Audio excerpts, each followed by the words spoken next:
Hey guys, welcome to the Seven Figure Box Show. My name is Andrew Frezza, and today we're going to be talking all about numbers and this idea that in order to grow our numbers and improve our numbers in our business, we have to know our numbers. Okay, so we're going to be breaking down how to track your numbers, whether you should track your numbers weekly, monthly, yearly, what's kind of the best cadence for that, and how we track our numbers at CFPB.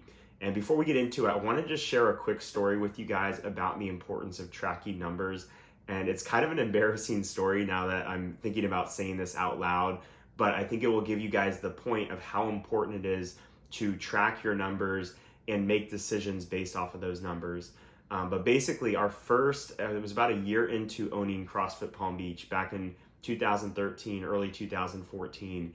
And this is like the first time we started to actually dive into our numbers and try to figure out what was going on the financial side of the business. Really, up until that point, I hate to say it, but we really just focused on the product on the floor and didn't really even think about too much about the financial side, how much we wanted to pay ourselves. We were just basically paying ourselves enough to get by and trying to create the best possible class experience and community experience, and really didn't think at all about the financial side. But we eventually all get to a point where the numbers have to work in order for us to do this thing long term. So we really had to dive into our numbers and figure out what was going on. We weren't making quite what we wanted to make, and we need to figure out how we could do this thing in a more sustainable way moving forward. And a very interesting situation came up. We had a member that we were trying to refund for an ACH payment. This was at the time we had most of our people paying via credit cards, and we had a small percentage of people that were paying us via ACH or direct checking account. And one of our members who was paying ACH was trying to get that payment refunded back to their bank account. And we kept looking through our payment software, which was Pay Simple, and trying to figure out why this person was not getting their refund. And days went by, weeks went by, and everything looked fine on our end. The refund had went through, the payment seemed to be processed, and this person still was saying that that payment was not going through. They even had called their banks, and the bank said that no, the payment is in limbo. We haven't received it yet. Pay Simple or someone else has to figure out how to get us this money because we can't get it to you yet. Well, come to find out via digging into this situation a little bit more and talking to Pay Simple, that we had actually never correctly set up the ACH payment side of our Pay Simple account. So we had been receiving credit card payments and refunds had gone back throughout our first year of being in business, but any payment that had gone through or tried to be refunded via ACH never actually went through.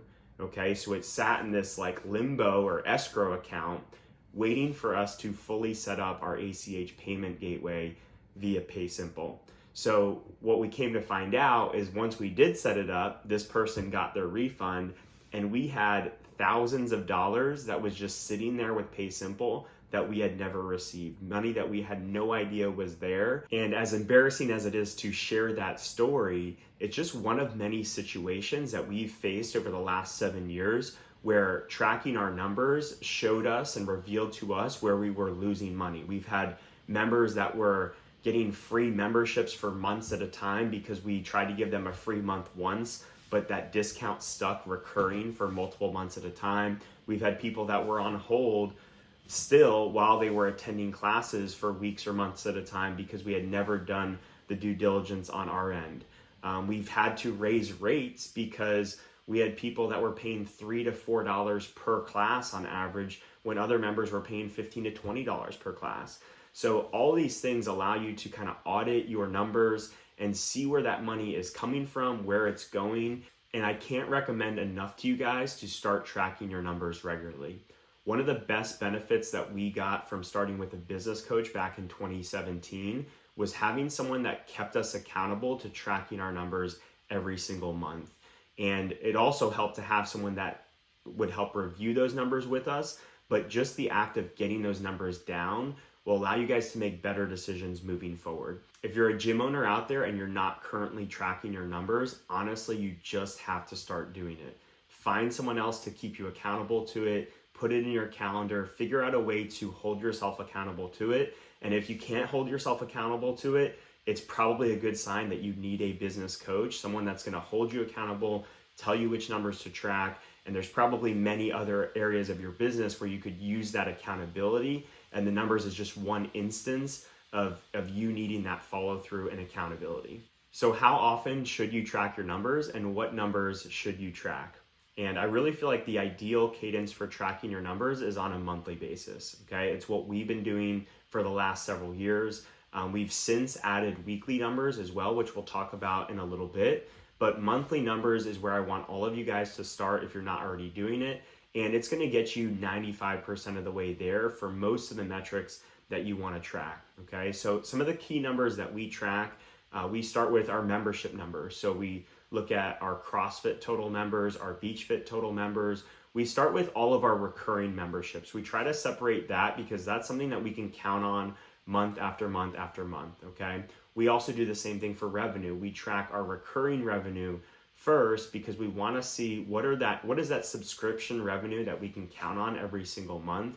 We don't have long-term contracts, but for the most part, we can count on that recurring revenue to be fairly consistent month after month.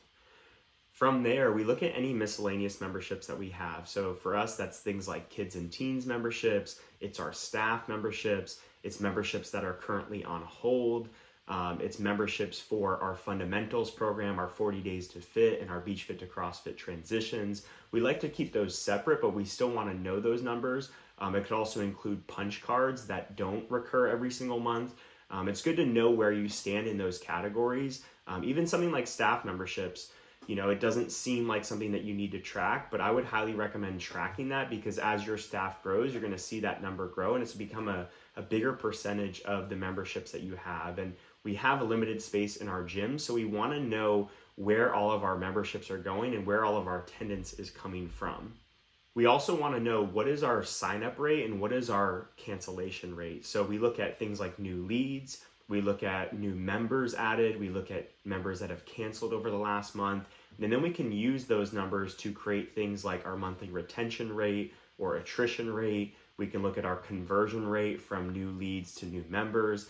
And then in addition to the recurring revenue that I mentioned earlier, we look at revenue broken down by each of the given categories that we have for the business. So we have a personal programming category, we have a personal training category, we have a nutrition category, we have a separate category for in-body revenue and retail revenue. We do our kids and teens revenue. We have all these different categories broken down so we can see where that revenue is coming from. And then we separate that revenue by the recurring revenue and our non-recurring revenue, and then total everything up to get our gross revenue number. And then you guys can take that gross revenue number, divide it by your total paid memberships, and that's going to give you guys that average client value of the members that are paying you, the non-staff members. What is that gross revenue divided by the total people that you have? And that's going to give you guys a good benchmark of what is each person, what is the value that they bring to you on a monthly basis. Now that covers some of the most important numbers that you need to track. There's other miscellaneous things that you can track, and I want you guys to have the freedom to be able to pick and choose what are those miscellaneous categories that you want to track. Peter Drucker is famous for saying what gets measured gets managed.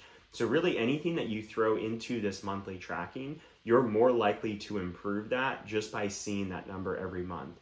So for us, that's things like attendance. We want to see our total attendance. We also want to see our average attendance per class, just in case we've added new class times over the last month. We also look at the number of people that have made our committed club from the previous month. We look at our advertising and social media spend from the month before. So all these things really help us to determine where we're at in a given month, and it allows us to see trends month after month after month. And that's really the big thing with monthly numbers that I want you guys to understand. When you first put this down on paper, it's not going to seem that useful. I mean, you might find some things right off the bat, maybe just by finding some of these reports and going through the reports, you're going to be able to audit some mistakes you made.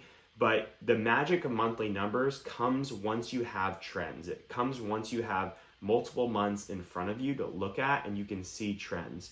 It was something that Nathan Holliday pointed out in our level method episode, where he was talking about with the level method, the value isn't in that first assessment, it's in seeing assessment after assessment after assessment. Okay, so those of you guys that are familiar with the level method, you understand this. Another example is something like nutrition coaching. When the first time you enter your nutrition data in a MyFitnessPal, it tells you some stuff. It tells you some good information in terms of how much you're consuming, what is your macronutrient breakdown. But the magic of that is once you begin to see trends, once you begin to tweak things, that's really where that information becomes super valuable. So don't get caught up in the first month or two of having to make too many decisions based on the numbers that you see. The magic is going to come after you have 3, 6, 9 months built up, and you're going to be able to make better decisions moving forward once you see those trends. So to a certain degree, monthly numbers are going to have a little bit of this like reactive nature to it, right? We're seeing the numbers and we're making decisions after we see those numbers.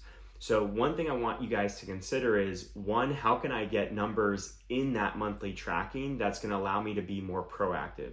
Tracking things like new leads and attendance per class, those are more leading indicators versus like pure revenue numbers or pure monthly membership numbers might not be the leading indicators that you want of what your future success might look like. The other way to be more proactive with your numbers is to start tracking weekly as opposed to just monthly.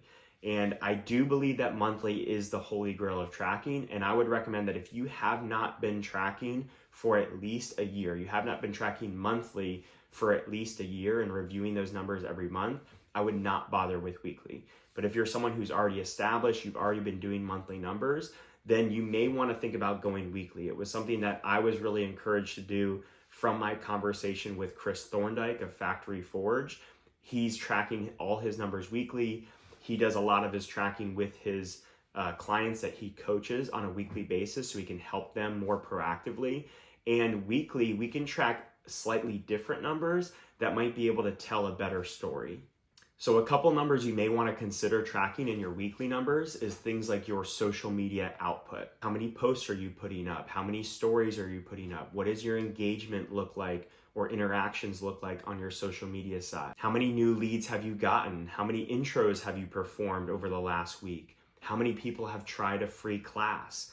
How many new signups did you get? How many of those people did you actually convert? How many members canceled? Can you be more proactive with your cancellations to reach out to those people immediately as opposed to waiting until the end of the month? Two other numbers that we've added to our weekly numbers tracking is movement assessments performed and postcards sent out. So for movement assessments, that feeds into our personal programming, it feeds into our personal training. So it's a way for us to track something that's more within our control, which is the movement assessment, whereas we can't necessarily control how many people are going to sign up. So we track those movement assessments each week.